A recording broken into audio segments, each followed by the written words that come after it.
ओम देवी स्कंदमाताए नमः।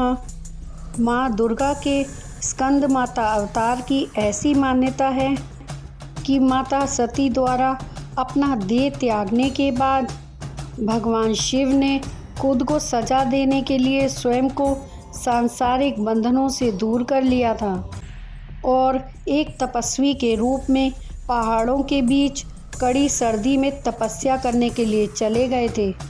इसी दौरान तारकासुर और सुरपद्म नाम के दो राक्षसों ने देवताओं पर हमला कर दिया। उस वक्त देवताओं की सहायता करने के लिए कोई नहीं आया था।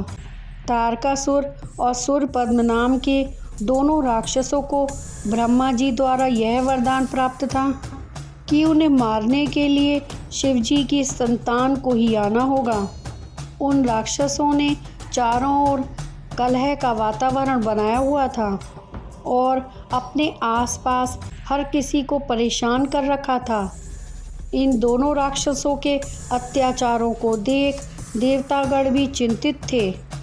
तब सभी देवतागण भगवान विष्णु के पास गए और उन्हें अपना दुख सुनाया।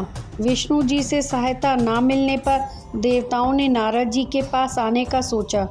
उन्होंने नारद जी से कहा कि यदि वह माता पार्वती से भगवान शिव को पति के रूप में पाने के लिए तपस्या करने को कहेंगे, तब शायद भगवान शिव उनसे विवाह कर लें और उनके मिलन से महादेव की संतान जन्म ले, जो उन राक्षसों का वध कर सके। अतः नारद जी के कहे अनुसार माता पार्वती ने भगवान शिव को पति के रूप में पाने के लिए घोर तपस्या की और उनकी भक्ति से प्रसन्न होकर भगवान शिव ने उनसे विवाह करने का निर्णय कर लिया।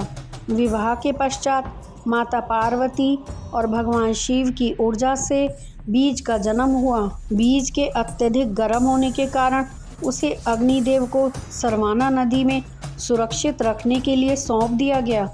अग्निदेव भी उसकी गर्मी सह नहीं पाए, इसलिए उन्होंने उस बीज को गंगा को सौंप दिया, जो उसे आखिर में सरवाना झील में ले गई, जहां माता पार्वती पहले से ही जल के रूप में विद्यमान थी और उस बीज को धारण करते ही वह गर्भवती हो गई।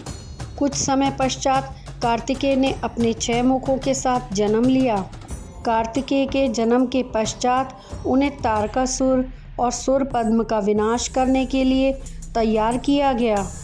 सभी देवताओं ने मिलकर उन्हें अलग अलग तरीके का ज्ञान दिया और राक्षसों से लड़ने के लिए उन्हें महत्वपूर्ण शस्त्र भी दिए। अंत में कार्तिकेय ने सभी राक्षसों का वध कर दिया। इसी कारण माँ दुर्गा को स्कंद माता यानी कार्तिकेय की माता के रूप में जाना जाता है। स्कंद माता के मंदिर पूरे भारतवर्ष में कई जगह स्थापित हैं, परंतु उनमें से एक बहुत प्रचलित उत्तर प्रदेश के वाराणसी में स्थित है।